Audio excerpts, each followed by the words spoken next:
ನಮಸ್ಕಾರ. ರಿವ್ಯೂ ಚಾನಲ್ಗೆ ಸ್ವಾಗತ. ನಾನು ಸೌಖ್ಯ ಗಾಂವ್ಕರ್. ರಾಹುಲ್ ಗಾಂಧಿ ಅವರ ಬ್ರಿಟನ್ ಮತ್ತೊಂದು ಸೀಕ್ರೆಟ್ ಹಿಡಿದ ಅರ್ಜಿದಾರ ಏನದು ಅವ್ರು ಹೇಳ್ತಾ ಇರೋದು? ಹಾಗಾದರೆ ಸೀಲ್ಡ್ ಡಾಕ್ಯುಮೆಂಟ್ಸು ಈಗಾಗಲೇ ಕೋರ್ಟ್ಗೆಲ್ಲ ಸಬ್ಮಿಟ್ ಆಗಿತ್ತು ಈ ಹಿಂದಿನ ವಿಚಾರಣೆ ಸಂದರ್ಭದಲ್ಲಿ.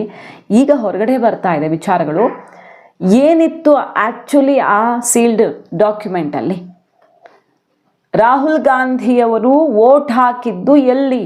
ವಿದೇಶದಲ್ಲಿ ವೋಟ್ ಹಾಕಿದ್ದಾರೆ ರಾಹುಲ್ ಗಾಂಧಿ. ಪಾಸ್ಪೋರ್ಟ್ ಸೀಕ್ರೆಟ್ ಎಲ್ಲ ಒಂದೊಂದೇ ಸಿಡಿತಾ ಇದೆ. ಈಗ ಈ ಕೇಸ್ ಒಂದು ಹೆಜ್ಜೆ ಮುಂದಕ್ಕೆ ಹೋಗಿದೆ, ಈಗ ನೆಕ್ಸ್ಟ್ ಲೆವೆಲ್ಗೆ ಎತ್ತುಕೊಂಡಿದೆ. ಈ ಹೊತ್ತಲ್ಲಿ ಹೊರಬೀಳ್ತಾರೋ ವಿಚಾರಗಳು ನೋಡ್ತಾ ಹೋಗೋಣ. ಮಿಸ್ ಮಾಡಿದ್ರೆ ನಮ್ಮ ಚಾನಲ್ನ ಸಬ್ಸ್ಕ್ರೈಬ್ ಮಾಡಿ, ನಿಮ್ಮ ಅಭಿಪ್ರಾಯ ಕಮೆಂಟ್ ಮಾಡಿ ತಿಳಿಸಿ. ವೀಕ್ಷಕರೇ, ಈಗ ಹೈಕೋರ್ಟಲ್ಲಿ ಒಂದು ಮಹತ್ವದ ಕೇಸ್ ನಡೀತಾ ಇದೆ. ಈಗಾಗಲೇ ಇದ್ರ ಬಗ್ಗೆ ಹಲವಾರು ರಿಪೋರ್ಟ್ಸನ್ನು ನಿಮ್ಮ ಮುಂದೆ ಇಟ್ಟಿದ್ದೀವಿ. ರಾಹುಲ್ ಗಾಂಧಿ ಈ ದೇಶದ ಪ್ರಜೆನೇ ಅಲ್ವಾ? ಅವರು ಸಂಸದ ಸ್ಥಾನವನ್ನು ಕಳ್ಕೊಂಡು ಜೈಲಿಗೆ ಹೋಗಬೇಕಾಗತ್ತಾ ಅನ್ನೋ ಪ್ರಶ್ನೆ ಎದ್ದಿದೆ. ಯಾಕಂದರೆ ಗಂಭೀರ ಸ್ವರೂಪದ ಕೇಸ್ ಇದು. ಇದಕ್ಕೆ ಕೇಂದ್ರ ಸರ್ಕಾರ ಎಂಟ್ರಿ ಆಗಿರೋದು, MHA, ministry of home affairs. ಈಗ ಮಹತ್ವದ ದಾಖಲೆಗಳನ್ನು ಹೈಕೋರ್ಟ್ಗೆ ಕೊಡ್ತಾ ಇರೋದು. ಮತ್ತು ಕ್ಲೋಸ್ ಡೋರ್ ವಿಚಾರಣೆ ನಡಿಬೇಕು ಅಂತ ಕೂಡ ರಿಕ್ವೆಸ್ಟ್ ಮಾಡಿಕೊಂಡು ಕೋರ್ಟ್ ಒಪ್ಪಿಗೆ ಕೊಟ್ಟಿದೆ ಅಲ್ವಾ?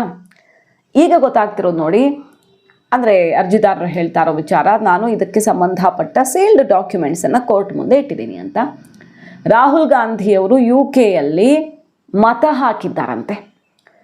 ಬ್ರಿಟನ್ ಪೌರತ್ವವನ್ನು ಅವರೇ ಘೋಷಣೆ ಮಾಡಿಕೊಂಡಿದ್ದಾರೆ ಅನ್ನೋದಕ್ಕೆ ಡಾಕ್ಯುಮೆಂಟನ್ನು ಈಗಾಗಲೇ ಸಬ್ಮಿಟ್ ಮಾಡಿದ್ದಾರೆ. ಸುಬ್ರಮಣಿಯನ್ ಸ್ವಾಮಿ ಅವರಿರಬಹುದು, ಇವರಿರಬಹುದು. ಅದರ ಸತ್ಯಾಸತ್ಯತೆ ಬಗ್ಗೆ ಇನ್ವೆಸ್ಟಿಗೇಷನ್ ಮೂಲಕ ಮತ್ತು ಕೋರ್ಟ್ನ ಚೌಕಟ್ಟಿನಲ್ಲಿ ನಿರ್ಧಾರ ಆಗಬೇಕಾಗಿರೋದಲ್ವಾ? ಕೇಸ್ ನಡೀತಿರೋದೇ ಅದಕ್ಕೆ. ರಾಹುಲ್ ಗಾಂಧಿಯವರು ಬ್ರಿಟನ್ನಲ್ಲಿ ತನ್ನ ಮತದಾನವನ್ನು ಮಾಡಿದ್ದಾರೆ ಅನ್ನೋದಕ್ಕೆ ದಾಖಲೆ, ಸ್ಫೋಟಕ ದಾಖಲೆಗಳನ್ನು ಈಗ ವಿಘ್ನೇಶ್ ಶಿಶಿರ್ ಅವರು ಕೋರ್ಟ್ ಮುಂದೆ ಇಟ್ಟಿರೋದು ಗೊತ್ತಾಗ್ತಿದೆ. ರಾಹುಲ್ ಗಾಂಧಿಯವರು ರಾಲ್ ವಿನ್ಸಿ ಅಂತ ಕರೀತಾರೆ ಅವರು, ವಿಘ್ನೇಶ್ ಶಿಶಿರ್, ಮತ್ತು ಅವರ ಬಾಲ್ಯದ ಹೆಸರು ಸ್ಟಡೀಸ್ ಟೈಮಲ್ಲಿ ಅಂತೆಲ್ಲ ಇದೆಯಲ್ಲ. ರಾಲ್ ವಿನ್ಸಿ ಆಗಿದ್ದಂತಹ ರಾಹುಲ್ ಗಾಂಧಿಯವರು ಯಾವ ಅಡ್ರೆಸ್ಸಲ್ಲಿ ಬ್ರಿಟನ್ನಲ್ಲಿ ಉಳ್ಕೊಂಡಿದ್ರು, ಅಂದರೆ ಅವರ ಅಧಿಕೃತ ವಿಳಾಸ ಎಲ್ಲಿದೆ, ಅವರು ಡೈರೆಕ್ಟರ್ ಆಗಿರೋ ಕಂಪನಿಗೆ ಅವರೇ ಡಿಕ್ಲೇರ್ ಮಾಡ್ಕೊಂಡಿರೋದೇನು, ಅವರ ಪೌರತ್ವ ಏನು, ಎಲ್ಲದರ ಬಗ್ಗೆ ಡಾಕ್ಯುಮೆಂಟನ್ನು ಕೊಟ್ಟಿದ್ದಾರೆ ಇವ್ರಿಗೆ ಅವೈಲೇಬಲ್ ಇರೋದು. ಜೊತೆಗೆ ಅವರು ಎಲ್ಲಿ ವೋಟ್ ಹಾಕಿದ್ದಾರೆ ವಿದೇಶದಲ್ಲಿ ಅನ್ನೋದನ್ನು ಕೂಡ ಕೊಟ್ಟಿದ್ದಾರಂತೆ ವಿಘ್ನೇಶ್ ಶಿಶಿರ್ ಅವರಿಗೆ ಅವರು ಹೇಳ್ತಿರೋದು. ಸೊ ಕೇಂದ್ರ ಸರ್ಕಾರವನ್ನು ಈ ಕೇಸ್ನಲ್ಲಿ ಕಕ್ಷಿದಾರರನ್ನಾಗಿ ಈಗ ಸೇರಿಸಲಾಗಿದೆ ಅಲ್ವಾ? ಹೈಕೋರ್ಟೇ ಒಪ್ಪಿಕೊಂಡಿದೆ, ಅದಕ್ಕೆ ಅವಕಾಶವನ್ನು ಮಾಡಿಕೊಟ್ಟಿದೆ. ಹೈಕೋರ್ಟ್ ಮುಂದೆ ಕೇಂದ್ರ ಗೃಹ ಸಚಿವಾಲಯ ಹಿಂದೆ ಶೋಕಾಸ್ ನೋಟಿಸ್ ಕೊಟ್ಟಿದ್ದು ರಾಹುಲ್ ಗಾಂಧಿ ಅವರಿಗೆ, ಸುಬ್ರಮಣಿಯನ್ ಸ್ವಾಮಿ ಅವ್ರದ್ದು ಕೊಟ್ಟಾಗ ಅದನ್ನೆಲ್ಲ ಹಿಡ್ಕೊಂಡು ಬಂದು ಈಗಿಟ್ಟು ಬಹಳ ಕಾನ್ಫಿಡೆನ್ಷಿಯಲ್ ಸೀಕ್ರೆಟ್ಸನ್ನು, ಡಾಕ್ಯುಮೆಂಟ್ಸನ್ನು ಸಬ್ಮಿಟ್ ಮಾಡಬೇಕಾಗಿದೆ. ಹಾಗಾಗಿ ಕ್ಲೋಸ್ ಡೋರ್ ವಿಚಾರಣೆ ಆಗಬೇಕಿಲ್ಲಿ ಅಂತ ಕೇಳ್ಕೊಂಡಿತ್ತು. ಅದೇ ರೀತಿ ಮೊದಲ ದಿನ ಕೇಂದ್ರ ಸರ್ಕಾರದ ಎಂಟ್ರಿಯ ಮೊದಲ ದಿನ ಕ್ಲೋಸ್ ಡೋರ್ ಆಯಿತು, ಚೇಂಬರಲ್ಲಾಯಿತು, ನ್ಯಾಯಮೂರ್ತಿಗಳ ಚೇಂಬರಲ್ಲಿ ವಿತ್ ವಿಡಿಯೋ ರೆಕಾರ್ಡಿಂಗ್ಸ್ ಮೂಲಕ ಈ ವಿಚಾರಣೆಯನ್ನು ಅತ್ಯಂತ ಹೊರಗಡೆ ಜಗತ್ತಿಗೆ ಬರದ ರೀತಿಯಲ್ಲಿ ನಡೆಸಲಾಗಿದೆ. ಇನ್ನೂ ಒಂದು ವಿಷಯವನ್ನು ಹೇಳ್ತಿದ್ದಾರೆ ವಿಘ್ನೇಶ್ ಶಿಶಿರ್ ಅವರು. ಯಾವ ಡಾಕ್ಯುಮೆಂಟ್ ಕೊಟ್ಟಿದ್ದಾರೆ ಅಂದರೆ, ಒಂದು ಅವರು ವೋಟನ್ನು ವಿದೇಶದಲ್ಲಿ ಹಾಕಿದ್ದು, ಮತ್ತೊಂದು ವಿಘ್ನೇಶ್ ಶಿಶಿರ್ ಅವರು ಹೇಳ್ತಿರೋದು ಪಾಸ್ಪೋರ್ಟ್ ಹೊಂದಿದ್ದಾರೆ ಆ ದೇಶಂತೂ ಅಂತ. ಸೊ ಇವರು ಫೇಕ್ ಪಾಸ್ಪೋರ್ಟ್, ಭಾರತದಲ್ಲಿ ಫೇಕ್ ಪಾಸ್ಪೋರ್ಟ್ ಹೊಂದಿರೋದ್ರ ಬಗ್ಗೆ, ವಿವಿಧ ಕಡೆಗಳಲ್ಲಿ ಇವರು ಫೇಕ್ ಪಾಸ್ಪೋರ್ಟ್ ಮೂಲಕವೇ ಪ್ರಯಾಣ ಮಾಡಿರೋದ್ರ ಬಗ್ಗೆ, ಜೊತೆಗೆ ವಿದೇಶದಲ್ಲಿ ಇವರು ಪ್ರಜೆಯಾಗಿ ತನ್ನ ಕರ್ತವ್ಯವನ್ನು ಹೇಗೆಲ್ಲ ನಿಭಾಯಿಸಿದ್ದಾರೆ, ಡಿಕ್ಲೇರ್ ಮಾಡಿಕೊಂಡಿದ್ದಾರೆ ಅನ್ನೋದ್ರ ಬಗ್ಗೆ ಸೀಲ್ಡ್ ಡಾಕ್ಯುಮೆಂಟ್ಸ್, ಮುಚ್ಚಿದ ಲಕೋಟೆಯ ದಾಖಲೆಗಳನ್ನು ಕೋರ್ಟ್ಗೆ ಒದಗಿಸಿದ್ದು ಈ ಕೇಸ್ನಲ್ಲಿ ಬಹಳ ದೊಡ್ಡ ಬೆಳವಣಿಗೆ ಆಗ್ತಾ ಇದೆ. ಸೊ ಅದರ ಸತ್ಯಾಸತ್ಯತೆಯ ಬಗ್ಗೆ ಈಗ ಬೆಳಕು ಚೆಲ್ಲುವ ಕೆಲಸ ಕೋರ್ಟ್ ಚೌಕಟ್ಟಲಾಗಬೇಕಾಗಿದೆ. ತಕ್ಷಣ FIR ಆಗಬೇಕು ಅಂತ ವಿಘ್ನೇಶ್ ಶಿಶಿರ್ ಅವರು ಕೇಳ್ಕೊಂಡಿದ್ರು. ನಮಗೆ ನೆನಪಿದೆ, MP MLA ಕೋರ್ಟ್ಗೆ ಹೋದಾಗ ಈ ಕೇಸಲ್ಲಿ ದೊಡ್ಡ ಗಲಾಟೆ ಆಗತ್ತೆ.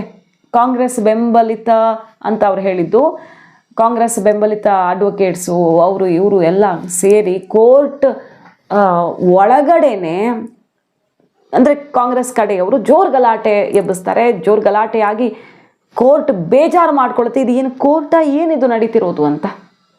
ಅಷ್ಟರ ಮಟ್ಟಿಗಾಗಿ ವಿಘ್ನೇಶ್ ಶಿಶಿರ್ ಅವರ ಜೀವಕ್ಕೂ ಅಪಾಯ ಬರುತ್ತೆ. ಆಮೇಲೆ ಇದು ಬೇರೆ ಕಡೆಗೆ ಟ್ರಾನ್ಸ್ಫರ್ ಆಗುತ್ತೆ ಈ ಕೇಸು. ಇದೆಲ್ಲ ಗೊತ್ತು ನಮಗೆ. ಆದರೆ ಕಡೆ ಕೋರ್ಟ್ ಏನು ಹೇಳಿರುತ್ತೆ, ಇದು ಸಮಯ ವ್ಯರ್ಥ, ಯಾಕಂದರೆ ನಮ್ಮ ವ್ಯಾಪ್ತಿಗೆ ಬರಲ್ಲ ಇದು ಪೌರತ್ವದ ವಿಚಾರ ಅಂತ ಕೈ ಬಿಟ್ಟಿರ್ತಾರೆ. ಅದನ್ನು ರಿವ್ಯೂ ಮಾಡೋಕ್ಕೆ ಹಾಕಿದಾಗ ಈ ಎಲ್ಲ ಸ್ಫೋಟಕ ದಾಖಲೆಗಳು ಹೈಕೋರ್ಟ್ನ ಮುಂದೆ ತೆರೆದುಕೊಂಡು ಇದನ್ನು ಗಮನಿಸಿ ಕೇಂದ್ರ ಸರ್ಕಾರವನ್ನು ಈಗ ಇದರಲ್ಲಿ ವಾದ ಮಾಡೋದಕ್ಕೆ ಸೇರಿಸ್ಕೊಂಡಿದೆ ಹೈಕೋರ್ಟ್.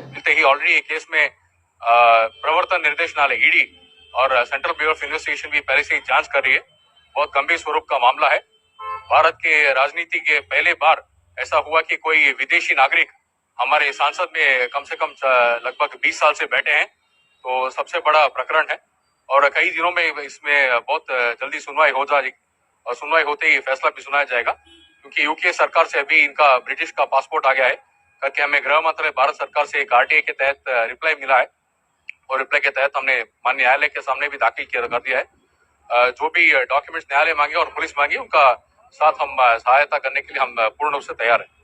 ये हमारे वकील हैं श्री विंदेश्वरी पांडे जी, ये आज अपीयर हुए थे न्यायालय के सामने. हमने भी बहस किया, उन्हें भी. ಸೊ ಈಗ ಏಪ್ರಿಲ್ 6ಕ್ಕೆ ವಿಚಾರಣೆ ನಿಗದಿ ಮಾಡಿದ್ದಾರೆ. ಆವತ್ತು ಕೇಂದ್ರ ಗೃಹ ಸಚಿವಾಲಯದ ಕಡೆಯಿಂದ ಎಲ್ಲ ಡಾಕ್ಯುಮೆಂಟ್ಸು ಕೋರ್ಟ್ ಕೇಳಿರುವಂಥ ಎಲ್ಲ ದಾಖಲೆಗಳು ಕೂಡ ಸಬ್ಮಿಟ್ ಆಗಬೇಕಾಗಿದೆ. ಮತ್ತು ಈ ಕೇಸಲ್ಲಿ ವಿಘ್ನೇಶ್ವರ್ ಅವರು ಹೋರಾಟ ಮಾಡ್ತಿರೋದು ಏನು, ಸತತ 20 ವರ್ಷಗಳಿಗೂ ಮಿಗಿಲಾಗಿ ಅತಿ ದೊಡ್ಡ ಸುಳ್ಳನ್ನು ಇಡೀ ದೇಶಕ್ಕೆ, ಈ ದೇಶದ ಕಾನೂನು ವ್ಯವಸ್ಥೆಗೆ ಹೇಳಿಕೊಂಡು ದೊಡ್ಡ ಸಂಚನ್ನ ಮಾಡಿಕೊಂಡು ವಿದೇಶಿ ಪ್ರಜೆಯೊಬ್ಬರು ಭಾರತದಲ್ಲಿ ಜನಪ್ರತಿನಿಧಿಯಾಗಿದ್ದಾರೆ ಅಂತ ಅವ್ರು ಹೇಳ್ತಿರೋದು. ಚುನಾವಣೆಗೆ ನಿಲ್ಲೋದಕ್ಕೆ ಹಕ್ಕಿಲ್ಲದಂತಹ ವಿದೇಶಿ ಪ್ರಜೆ ರಾಹುಲ್ ಗಾಂಧಿ ಇಲ್ಲಿ ಅಕ್ರಮವಾಗಿ ಸುದೀರ್ಘಾವಧಿಗೆ, ಭಾರತದಲ್ಲಿ ಯಾರೂ ಈ ರೀತಿ ಮಾಡಿದ್ದೇ ಇಲ್ಲ, ಅಕ್ರಮವಾಗಿ ಬಂದು ನೆಲೆಸೋರು ಇರ್ತಾರೆ, ಬಟ್ ಅಕ್ರಮವಾಗಿ ನೆಲೆಸಿ ಇಲ್ಲಿನ ಸಂಸದನಾಗಿ ಇಷ್ಟು ಸುದೀರ್ಘಾವಧಿಗೆ LOP ಆಗಿ ಎಲ್ಲ ಇಲ್ಲದೇ ಇರೋದು, ಇದುವರೆಗೂ ಕಾಣದೇ ಇರೋದು ದೇಶ, ತಕ್ಕ ಶಿಕ್ಷೆ ಆಗುತ್ತೆ, ಕೊಡಿಸ್ತೀನಿ, ನನ್ನ ಕೊನೆ ಉಸಿರಿರೋ ತನಕ ಹೋರಾಟ ಮಾಡ್ತೀನಿ ಅಂತ ಸವಾಲು ಹಾಕಿರೋದು. ಮತ್ತು ಕೇಂದ್ರ ಸರ್ಕಾರಕ್ಕೆ ಥ್ಯಾಂಕ್ಸ್ ಹೇಳಿದ್ದಾರೆ. ಯಾಕಂದರೆ ಕೊನೆಗೂ ಕೇಂದ್ರ ಸರ್ಕಾರ ಈ ಕೇಸಲ್ಲಿ ಎಂಟ್ರಿ ಕೊಟ್ಟಿದೆ. ಕೇಂದ್ರ ಗೃಹ ಸಚಿವಾಲಯ ಅಮಿತ್ ಶಾ ಮೋದಿ ಅವರಿಗೆ ಧನ್ಯವಾದ ಹೇಳ್ತಿದ್ದಾರೆ. ಯಾಕಂದರೆ ಈ ದೇಶದಲ್ಲಿರುವಂಥ ಅಕ್ರಮ ವಲಸಿಗರನ್ನು, ಅಕ್ರಮ ವಿದೇಶಿ ಪ್ರಜೆಗಳನ್ನು ಸೂಕ್ತ ಕ್ರಮಕ್ಕೆ ಒಳಪಡಿಸೋ ನಿಟ್ಟಿನಲ್ಲಿ ನೀವು ತಗೊಂಡಿರೋ ಸ್ಟೆಪ್ಪು ತುಂಬಾ ಒಳ್ಳೆಯದು ಅಂತ ಹೇಳ್ತಿದ್ದಾರೆ ಅವರು. ರಾಹುಲ್ ಗಾಂಧಿ ಅವ್ರ ವಿರುದ್ಧ ಕೇಂದ್ರ ಗೃಹ ಇಲಾಖೆ ಇಟ್ಟಿರುವಂಥ ಸ್ಟೆಪ್ಗೆ ಕಾದು ನೋಡಬೇಕು. ಇದೆಲ್ಲ ಆರೋಪಗಳು ನಿಜ ಆಗಿದ್ದರೆ ಮಾತ್ರ ಅತ್ಯಂತ ಗಂಭೀರ ಸ್ವರೂಪದ ಶಿಕ್ಷೆಗೆ ರಾಹುಲ್ ಗಾಂಧಿ ಅವರು ಗುರಿಪಡ್ತಾರೆ. ಮಾಹಿತಿ ನಿಮ್ಗೆ ಇಷ್ಟ ಆಗಿದ್ರೆ ಮಿಸ್ ಮಾಡ್ತಾರೆ ನಮ್ಮ ಚಾನಲ್ನ ಸಬ್ಸ್ಕ್ರೈಬ್ ಮಾಡಿ, ನಿಮ್ಮ ಅಭಿಪ್ರಾಯ ಕಮೆಂಟ್ ಮಾಡಿ ತಿಳಿಸಿ. Thank you.